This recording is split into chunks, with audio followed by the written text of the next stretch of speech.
Assalamualaikum warahmatullahi wabarakatuh. Selamat pagi anak-anak. Bagaimana kabar kalian hari ini? Ibu harap semuanya dalam keadaan sehat. Semoga semuanya dalam keadaan yang berbahagia juga. Pertama, Ibu ucapkan terima kasih kepada 18 siswa yang sudah mengumpulkan tugas di pertemuan pertama kemarin. Untuk siswa yang belum mengumpulkan tugas, Ibu harap kalian segera mengumpulkan tugas karena ini akan menjadi penilaian kedisiplinan dan akan dimasukkan dalam rapor kalian masing-masing. Oke, hari ini kita akan belajar tentang perencanaan usaha kerajinan dengan inspirasi budaya non-benda. Apa itu? Nah, jadi di materi ini adalah kita akan mencoba untuk mengobservasi atau kita akan mengamati lingkungan di sekitar kalian, budaya-budaya non-benda yang ada di Pulau Madura itu seperti apa. Karena kita tinggal di Madura, karena kita adalah orang Madura, maka budaya-budaya yang akan kita observasi atau kita amati adalah budaya-budaya dari Madura itu sendiri, begitu ya. Langsung saja kita lanjut ke slide berikutnya.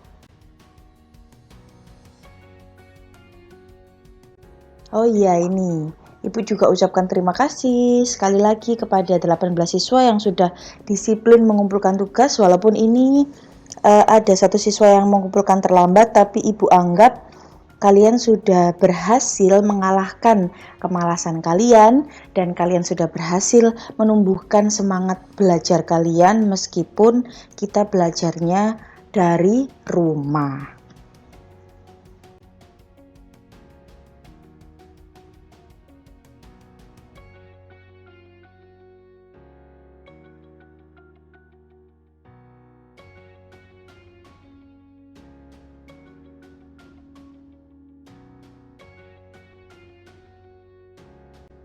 Nah, ini budaya tradisional sebagai inspirasi. Maka di sini jelas ya, kita akan mengambil atau kita akan melihat budaya-budaya tradisional yang ada di Madura sebagai inspirasi kita untuk menciptakan sebuah kerajinan ya. Sekali lagi kita akan mengambil budaya tradisional yang ada di Madura sebagai inspirasi untuk membuat sebuah kerajinan.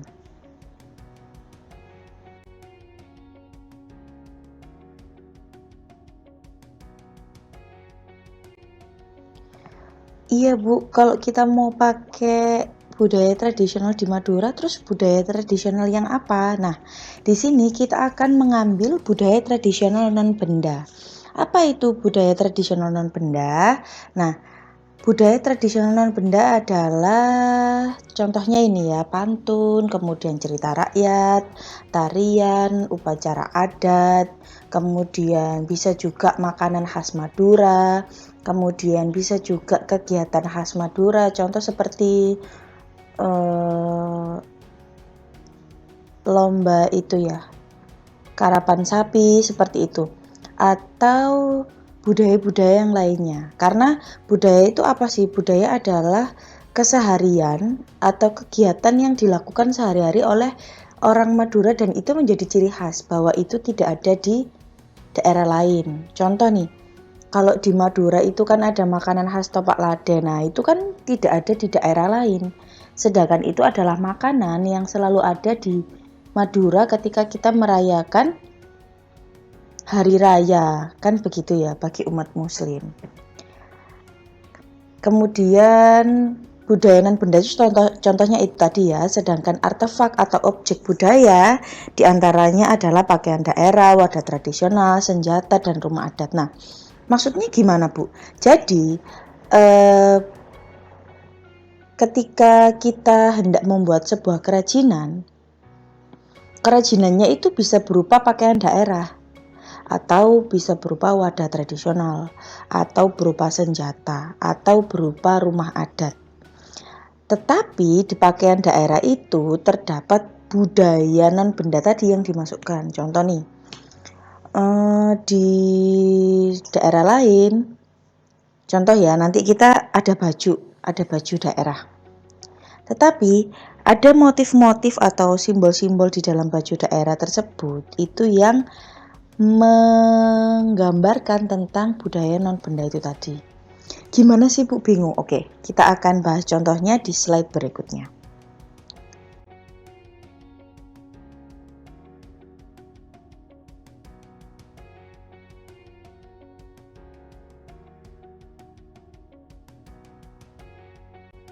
Nah, ini dia contoh kerajinan yang terinspirasi dari budaya non-benda.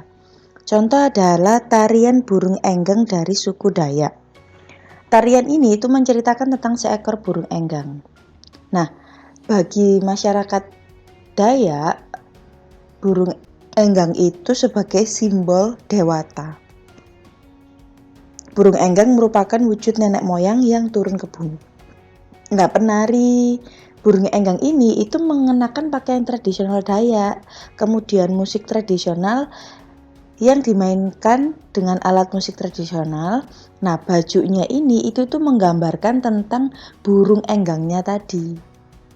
Budaya non-bendanya adalah tarian burung enggang dan burung enggangnya itu sendiri, karena burung enggang ini dianggap sakral, burung enggang ini dianggap sebagai dewata. Kemudian bagaimana mereka mewujudkan tarian ini atau mewujudkan budaya burung enggang yang dipercaya sebagai dewata ini dengan mereka menciptakan pakaian tradisionalnya, kemudian mereka menciptakan musik tradisionalnya. Nah, pakaian tradisional dan musiknya ini adalah artefaknya atau objek budayanya, sedangkan budaya non-bendanya itu adalah ya burung enggangnya itu sendiri.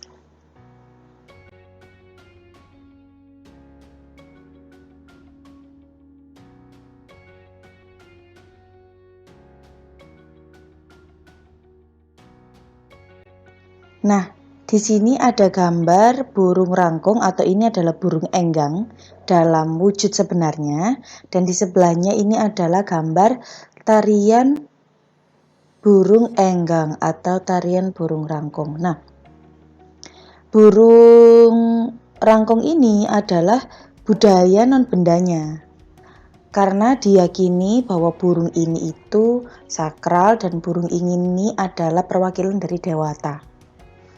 Bagaimana suku Dayak mewujudkan itu?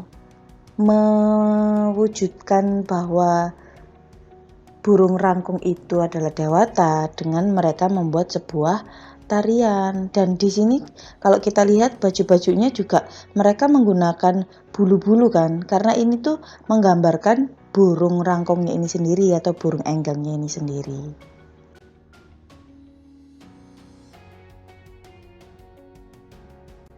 Nah, ini adalah contoh lain ya. Jadi di sini itu ada sebuah hiasan kulkas dengan inspirasi tari burung enggang. Jadi hiasan kulkas biasanya kita tempel-tempel di lemari es itu, tapi bentuknya itu menggambarkan tentang tarian burung enggang.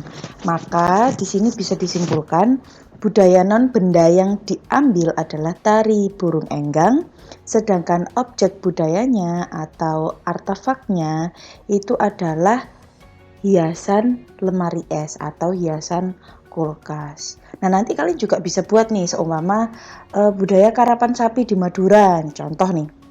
Kemudian nanti kalian membuat sebuah kerajinannya adalah gantungan kunci yang gambarnya adalah karapan sapi itu tadi. Atau kalian tahu juga di Madura itu kan ada batik Madura dengan motif yang khas. Nah, itu kalian bisa pelajari motifnya itu sebetulnya menggambarkan tentang apa. Maka motif tadi itu adalah budaya non-bendanya, sedangkan objek budayanya adalah kain batik Madura.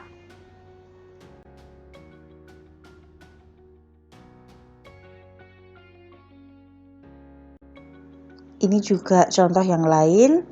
Di sini ada contoh kegiatan khas daerah membajak sawah. Nah, budaya non-bendanya adalah membajak sawah, kemudian artefak atau objek budayanya adalah miniatur orang sedang membajak sawah. Atau kalau di Surabaya itu contohnya ini. Kalian tahu bahasa daerah Surabaya bahwa mereka punya bahasa jancuk itu seperti itu. Nah, itu kan budayanya dalam bentuk bahasa.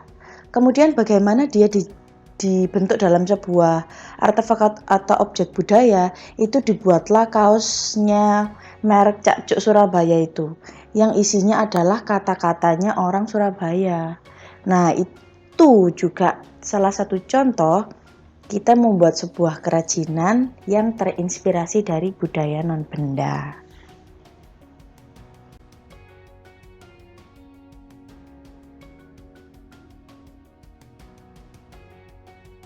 Oke, ini adalah slide terakhir. Nah, Ibu beri kalian tugas berpasangan, silahkan cari satu teman, jadi nanti satu kelompok terdiri dari 2 orang. Silahkan kalian diskusikan dengan teman kalian tadi, budaya apa sih yang ada di Madura. Ya. Nah, terserah kalian budayanya itu apa. Kalau seumpama nanti ada kesulitan untuk budaya Madura, boleh sebetulnya pakai budaya lain, tapi akan menjadi nilai plus jika kalian bisa berhasil menemukan budaya yang ada di Madura. Nilainya akan berbeda ya. Kemudian berilah penjelasan dan presentasikan dalam bentuk poster digital atau manual. Maksudnya seperti apa? Nah, silakan kalian nanti cari satu aja budaya Madura kan, namanya itu apa, kemudian kalian jelaskan budaya ini itu maknanya apa sih, bagi orang Madura itu maknanya apa. Kemudian kalian bentuk dalam sebuah poster digital. Poster digital itu apa? Berarti kalian bisa mendesain lewat aplikasi yang ada di HP kalian pakai Canva, atau kalian nanti tambahi gambar, kemudian nanti ya tuangkanlah kreativitas kalian. Atau kalau seumpama kalian kesulitan mendesainnya itu lewat aplikasi di HP, pakai Canva atau pakai Photoshop atau pakai yang lain, atau pakai Corel, terserah. Kalian juga bisa membuat poster yang manual dalam arti ya kalian menggambar sendiri di sebuah kertas kosong gitu ya, kertas yang bersih putih nggak ada garisnya, itu kertas HVS atau kertas A4. Silakan diberi gambarnya di situ, kemudian diberi nama, penjelasan tentang budaya itu tadi. Kalau sudah, silakan difoto hasil poster kalian dan kumpulkan di Google Classroom. Tugas ini dikumpulkan pada minggu depan. Jadi pertemuan minggu depan tugas ini harus sudah selesai. Begitu ya. Oh iya, Ibu harap tim ini akan menjadi tim sampai akhir. Dalam arti nanti kalian untuk tugas-tugas berikutnya yang berkelompok ini akan menjadi tim kalian lagi. Itu begitu. Terima kasih, itu tugasnya.